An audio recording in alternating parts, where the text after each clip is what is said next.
I'm 96 years old, and if there's one thing I've learned the hard way, it's this. Don't trust anyone, not even your own family. Now I know how that sounds. Bitter, cold, maybe even a little unfair. And I wish, God, I wish it wasn't something I believed. I wasn't raised that way. I didn't live most of my life that way either. For the better part of 9 decades, I believed the exact opposite. I believed that family was the one place you could always feel safe, the one place where you didn't have to look over your shoulder. And I held on to that belief like it was something sacred. I'm not telling you this because I'm angry. I'm past anger. At my age, anger just wears you down faster than anything else. What I feel now is something quieter, something heavier. It's disappointment. It's that deep kind of hurt that doesn't shout. It just sits with you, follows you around, shows up in the quiet moments when the house is still and your thoughts get louder. The truth is, what happened to me didn't come from a stranger. It didn't come from someone trying to break in or take something by force. No, it came from inside my own home, from people I trusted with everything I had, people I would have defended without a second thought. And the hardest part? I didn't see it coming. Not at first. Not even when the signs started showing up, small and subtle. The kind of things you brush off because you don't want to believe there's anything wrong. I told myself I was overthinking, that maybe I was just getting old, that maybe I misunderstood. That's what you do when it's family. You give them the benefit of the doubt, even when your gut is trying to tell you something's off. It took me years, longer than I care to admit, to finally see things clearly. And by the time I did, well, by then some things were already gone. Not just things you can touch, but things you can't ever get back. Trust, respect, a sense of home. You spend your whole life building something, believing it's solid, believing it's real. And then one day, you realize it wasn't what you thought it was at all. And the worst part is, I didn't see it coming, even when it was right in front of me. I grew up in a different America than the one you see today. Things were simpler back then, or maybe we just believed they were. I was born in 1930, right at the edge of hard times. Folks didn't have much, but what they had, they held on to. You learned early that if you wanted something, you worked for it. No shortcuts, no excuses. My father worked with his hands. Long days, quiet man. Didn't say much, but you always knew where you stood with him. My mother kept the home together. Everything had its place, and so did everyone in the family. There was a kind of order to life. You respected your elders. You kept your word. And family was everything. I carried those values with me as I got older. Worked my first real job before I was even out of my teens. Nothing fancy, just honest work. The kind that left your back sore and your hands rough. But there was pride in it. You felt like you were earning your place in the world, one day at a time. I met my wife when I was still a young man. She had this quiet way about her, steady, kind, the kind of person you could build a life with, and that's exactly what we did. We didn't have much at the start. Small place, second-hand furniture, counting every dollar. But we were happy. We built everything together from the ground up. Then came the kids, and I'll tell you, the moment you hold your child for the first time, something changes in you. It's like your whole world shifts. Suddenly, it's not about what you want anymore. It's about giving them a better life than the one you had. I worked harder than I ever thought I could. Longer hours, fewer days off, Missed things I wish I hadn't. School events.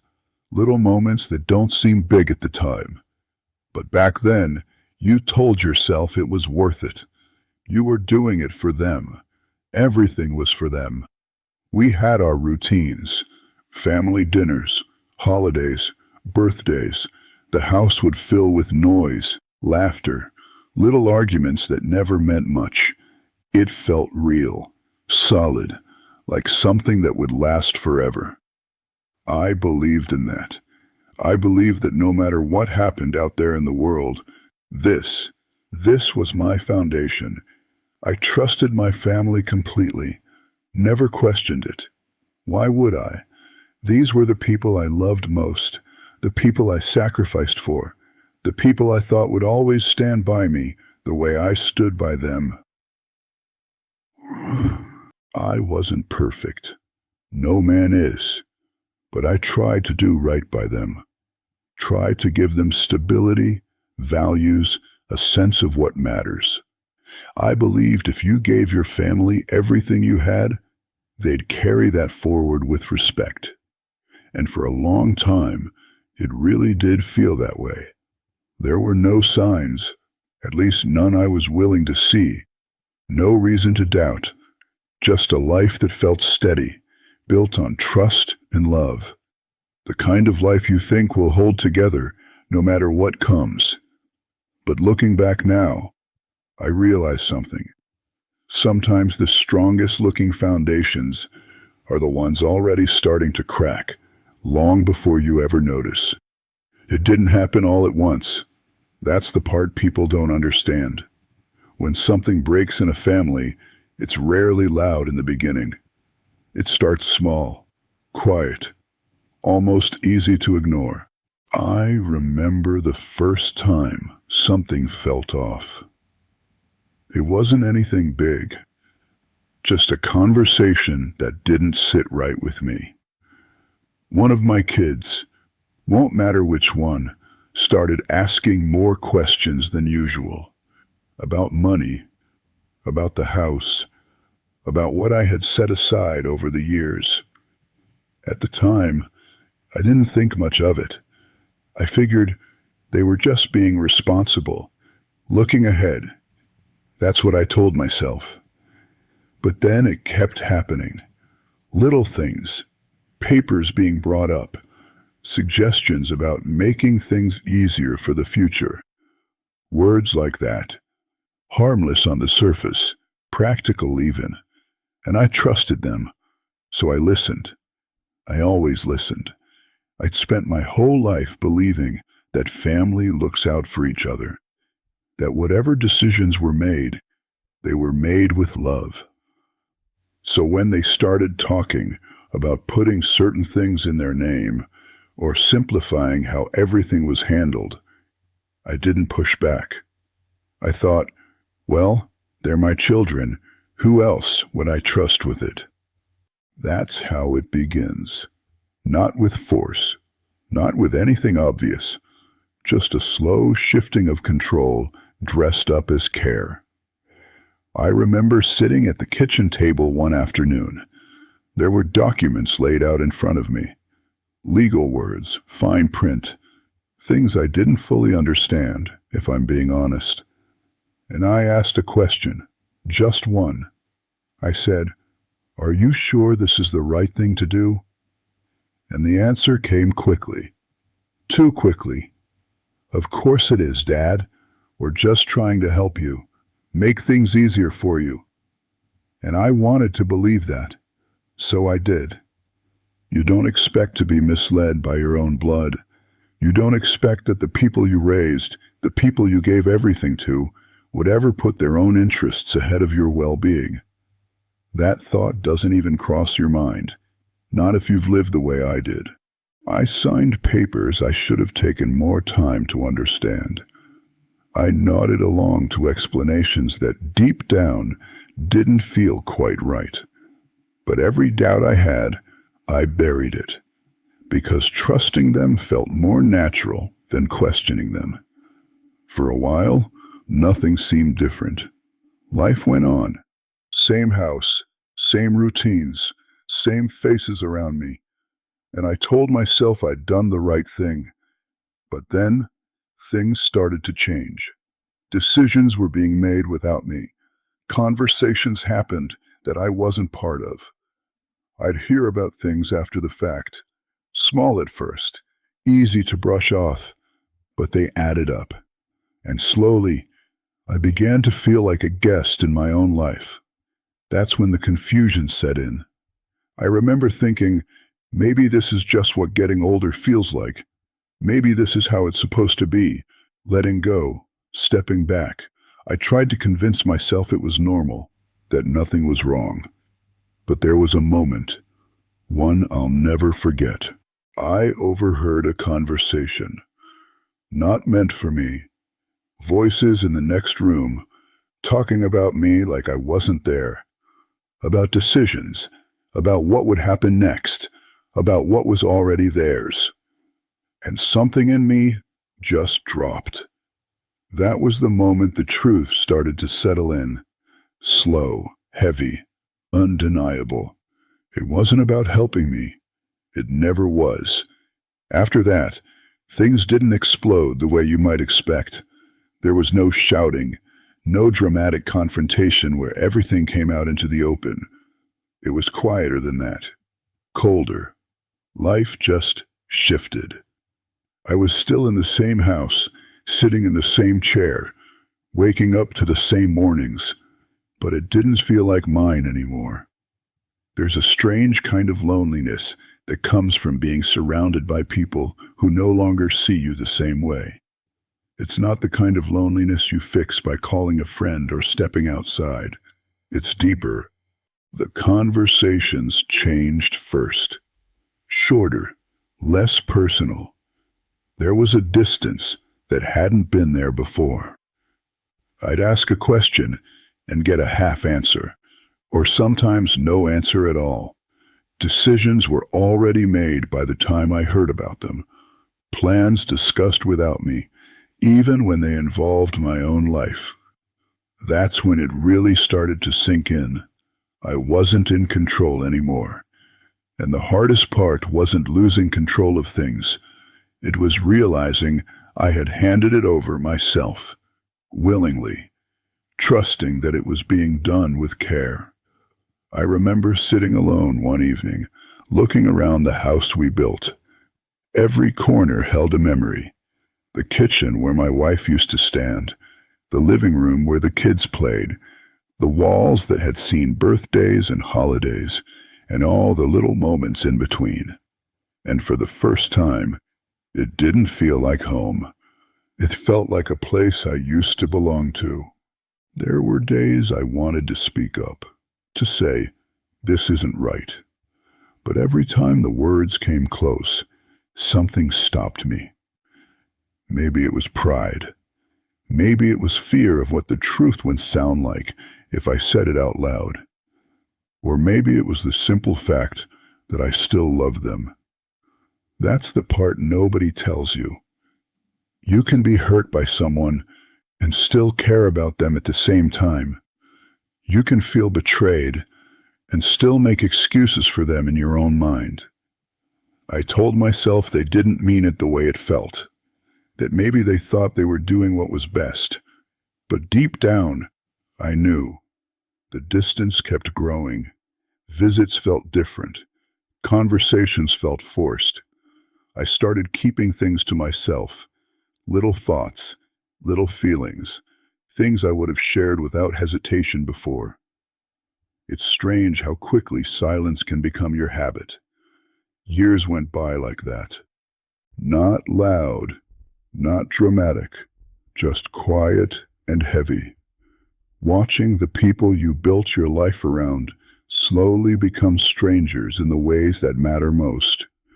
Smiles that didn't reach the same place.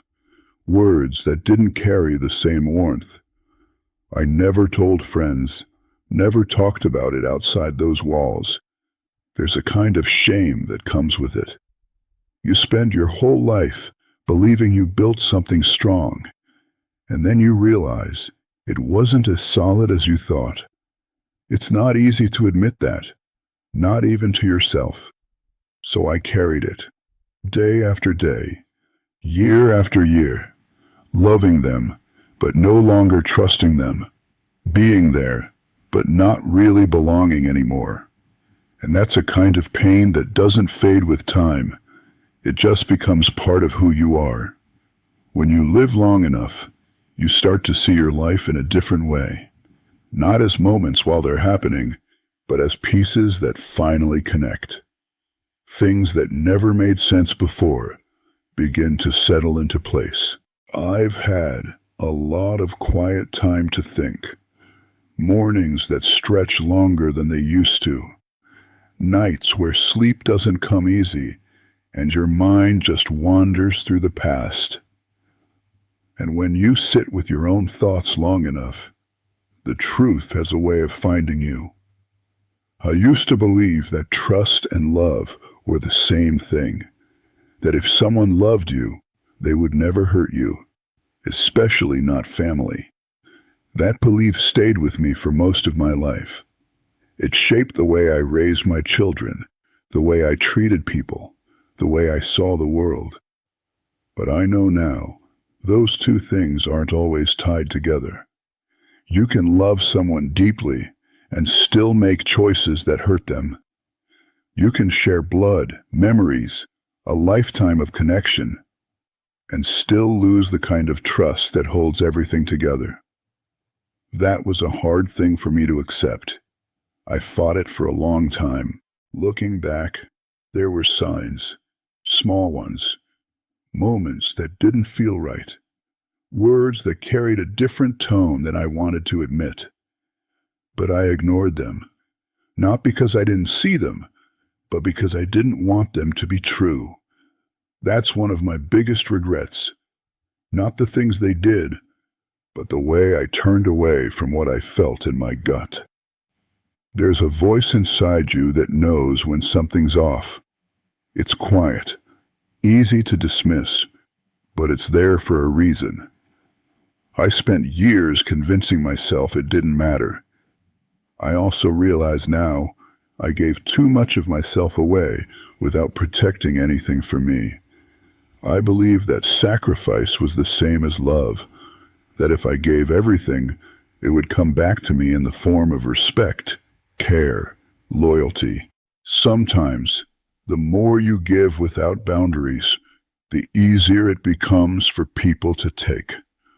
Not always out of cruelty, sometimes out of habit, sometimes out of convenience.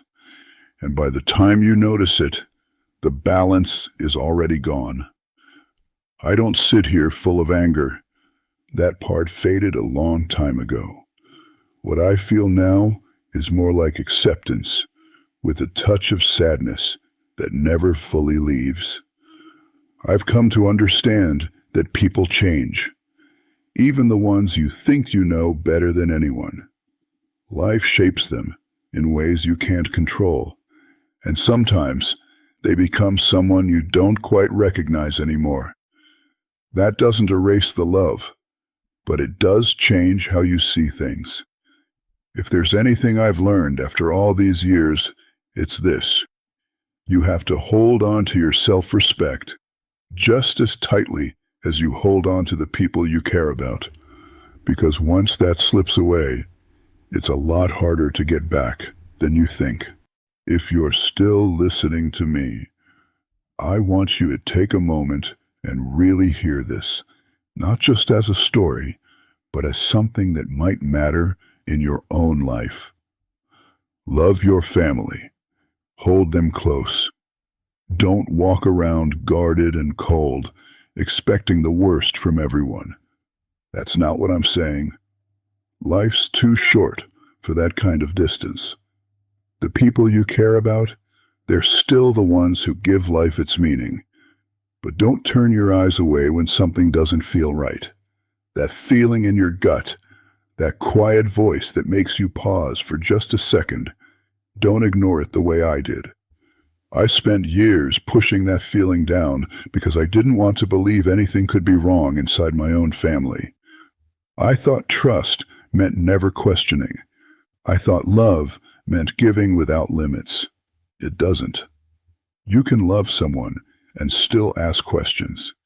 You can care deeply and still protect yourself. Those two things can exist together, even if it feels uncomfortable at first. I want you to understand something else too. Time moves faster than you think. One day you're working, raising kids, building something you're proud of, and the next you're sitting in a quiet room looking back at it all, wondering where it went. And in those moments, the things that hurt the most aren't always the big events. It's the things you let slide. The things you didn't speak up about. So speak up, even if your voice shakes a little, even if it feels awkward. It's better than sitting with years of silence, wishing you had said something when it mattered. And don't give everything away just because it feels like the right thing to do. Take care of yourself, too. Keep a sense of independence, no matter how much you trust the people around you. Because once that's gone, it's not easy to get it back. I'm not telling you this to make you afraid of your own family. I'm telling you because sometimes the people closest to you are also the ones you assume will never cross the line. And that assumption, that's where mistakes are made. At my age, there's not much left to chase. No big plans, no long road ahead. Just time to sit with what was and what is. And if I could go back, I wouldn't change everything. There were good years, real love, real moments that mattered. But I would have listened to myself sooner. I would have paid attention to the small things instead of waiting for them to become something I couldn't ignore. Because sometimes the people you'd give everything for are the ones who take everything from you. And by the time you realize it, you're left with nothing but the truth you wish you had seen sooner.